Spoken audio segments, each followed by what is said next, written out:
Channel আজকের আপনাদের সামনে একটা ভিডিও নিয়ে আসছি, যে ভিডিওটা গৌর ভক্তদের জন্য একটা দুঃসংবাদ। তো আজকের যে ভিডিওটা দেখাবো আপনাদের, ধর্মগুরু কীভাবে মহিলাদের শোষণ করে সেই ভিডিওটা আপনাদের সামনে তুলে ধরছি। আসুন আপনারা দেখুন ভিডিওটা। অস্ত্র ধারণ করে ইনস্টিটিউটের ভেতরে গোপন কক্ষে ছাত্রীদের সাথে চলতো অবৈধ কাজকর্ম। একজন কিংবা দুজন নয়, পর ৭৫ জন ছাত্রীর সরলতার সুযোগ নেওয়ার অভিযোগে এবার গ্রেফতার হলো দিল্লির প্রভাবশালী স্বঘোষিত ধর্মগুরু স্বামী চৈতন্যানন্দ সরস্বতী। রবিবার ভোরে আগ্রার এক হোটেল থেকে গ্রেফতার হয়েছেন এই স্বঘোষিত ধর্মগুরু। বহুদিন যাবত তার বিরুদ্ধে এই ধরনের অভিযোগ উঠে আসছিল। অবশেষে পুলিশের জালে ধরা পড়ল দিল্লির এই স্বঘোষিত ধর্মগুরু স্বামী চৈতন্যানন্দ সরস্বতী। রবিবার ভোর 3:30 নাগাদ আগ্রার এক হোটেল থেকে ধরা পড়েছে দিল্লির বসন্তকুঞ্জ এলাকার Shri Sarada institute of Indian management নামক আশ্রমের ওই স্বঘোষিত বাবা।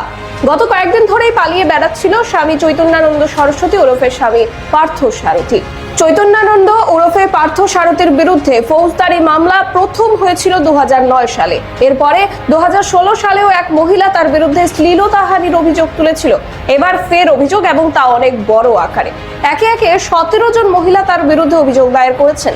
একের পর এক অভিযোগ প্রকাশ্যে আসতেই যে আশ্রমের সঙ্গে ওই বাবা যুক্ত, সেই শ্রী শ্রী শৃঙ্গেরি মঠ ও বাবার সঙ্গে সব সম্পর্ক ত্যাগ করেছে। প্রথমে বাবা আদালতে আগাম জামিনের জন্য আবেদন করেন, যদিও সেই আবেদন খারিজ করে দেয় আদালত। তারপর থেকেই তিনি পালিয়ে বেড়াচ্ছিলেন। অবশেষে রবিবার ভোর 3:30 ওই স্বঘোষিত ধর্মগুরুকে গ্রেফতার করা হয় আগ্রার একটি হোটেল থেকে।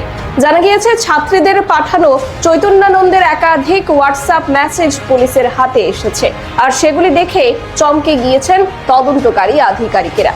তরুণীদের অধিকাংশ ক্ষেত্রেই চৈতন্যানন্দ বেবি বলে সম্বোধন করত বলে জানা গিয়েছে। স্বঘোষিত এই বাবার বিরুদ্ধে আরো অভিযোগ উঠেছে, সে প্রত্যেক ছাত্রীদের স্নানের সময় জানতে চাইতো, এমনকি মহিলাদের শৌচালয়ে গোপনে সিসি ক্যামেরাও লাগিয়ে রাখতো বলে অভিযোগ। এখানেই শেষ নয়, নানা অছিলায় রাতে ছাত্রীদের নিজের কোয়ার্টারে ডেকে পাঠাতো ওই বাবা। তারপর সে তাদের অশালীনভাবে স্পর্শ করত বলেও অভিযোগ করেছেন এক তরুণী। এই অভিযোগগুলি প্রকাশ্যে আসার পর থেকেই ওই বাবা পালিয়ে বেড়াচ্ছিল। অবশেষে পুলিশের জালে ধরা দিল সে। গেরুয়া বেশধারী একজন ধর্মগুরু, তার এমন আচরণ কি আদৌ প্রত্যাশিত ছিল? এজন্যই বোধহয় বলে ডোন্ট জাজ the book by its cover. কারণ এই গেরুয়াধারী স্বঘোষিত বাবাদের মতোই আমাদের আশেপাশেও বহু মুখোশধারী রয়েছে, যাদের বাহ্যিক রূপ দেখে আমরা তাদের আসল চরিত্র বিচার করতে পারি না। ভিডিওটা আপনার সামনে নিয়ে এলাম।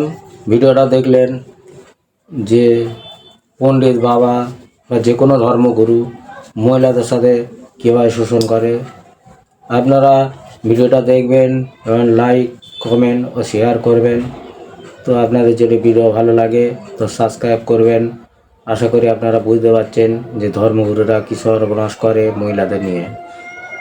আমি এখানে ভিডিও সমাপ্ত করছি, ভিডিওটা বেশি হয়ে যাচ্ছে, সেখানে ভিডিওটা সমাপ্ত করছি।